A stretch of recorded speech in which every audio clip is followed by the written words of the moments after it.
I'm going to start this video with a big old content warning. Even though it should be obvious from the title, but I'm going to be talking about suicide, and it might be pretty rough. If you're depressed or suicidal, please reach out to friends, family, or medical professionals for help. Last year, a gunman murdered 17 people at Stoneman Douglas High School in Parkland, Florida. In the past month, 2 of the survivors of that shooting died of suicide.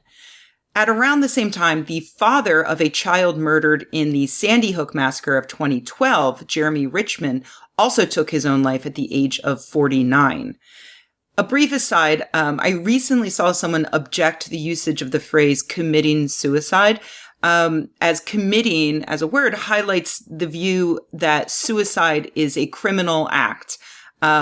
Like committing theft or a murder. And it's not. It's much more often something that happens to you as a result of life circumstances and brain chemistry.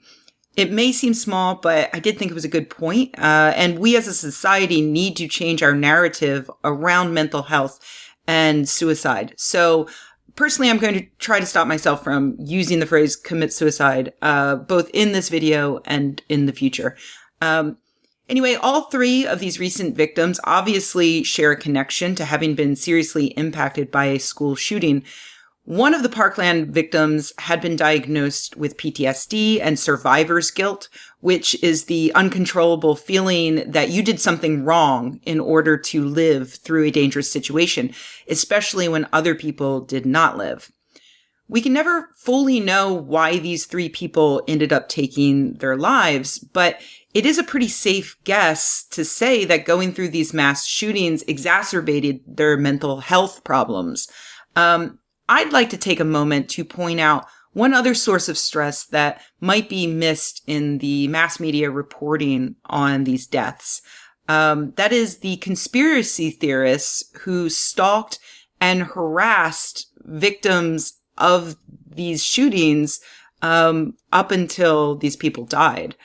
Over the years, I've occasionally talked about Mike Adams from Natural News. He's the health ranger who preaches against vaccines and water fluoridation. He's occasionally taken dips into straight up terrorism, creating a website called Monsanto Collaborators, which is thankfully no longer live, where he listed the names and personal information of scientists and science communicators who he didn't like, linking to it after telling his audience things like it is the moral right and even the obligation of human beings everywhere to actively plan and carry out the killing of those engaged in heinous crimes against humanity. So yeah, Mike Adams is a real piece of work, and he didn't stop with terrorizing scientists.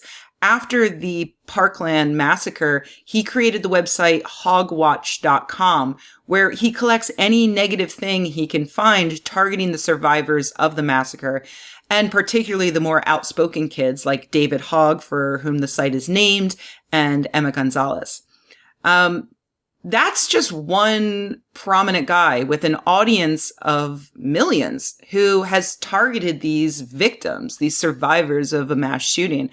As I've talked about in the past, there's an entire cottage industry devoted to harassing them, telling them that they're lying about being in the shooting, lying about it even happening, because obviously it was all just a theatrical show put on by the government in an attempt to take away our guns. Jeremy Richmond, the Sandy Hook father, was actually one of the people who sued Alex Jones, was in the process of suing Alex Jones beginning last year for constantly claiming that the shooting was a hoax and that the parents were crisis actors who deserved to be hunted down and harassed. Some of the families are in hiding 6 years after their children were murdered because they're getting death threats from people on the internet who are stirred up by the likes of Jones and Adams. It's absolutely disgusting. Again, neither I nor anyone else can ever truly know why these victims took their own lives, but imagine having gone through something so traumatic as being a teenager, for instance, and watching your best friend get shot to death in your classroom, or being a young parent and needing to go and identify the body of your 6-year-old child who was shot to death in school. Just imagine how horrific that situation is. How do you move on? How do you deal with that? And then you start getting death threats. People approach you on the street and shout at you, claiming that you're a liar, that you're a government plant. You're scared and you're alone. And now you've gotten a good glimpse at just how awful humans can be to other humans. Oh, and no one does anything to help. No one does anything to stop it. No one in the government makes a move to tighten gun control. So you get to see what happened to you happen again and again and again to other people and in other schools and other public places.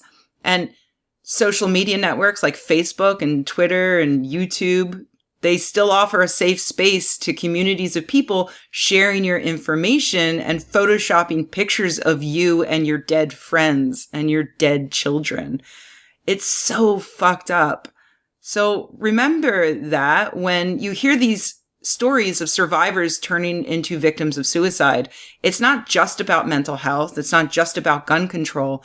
It's also about the merchants of misinformation who may be literally harassing these people to death.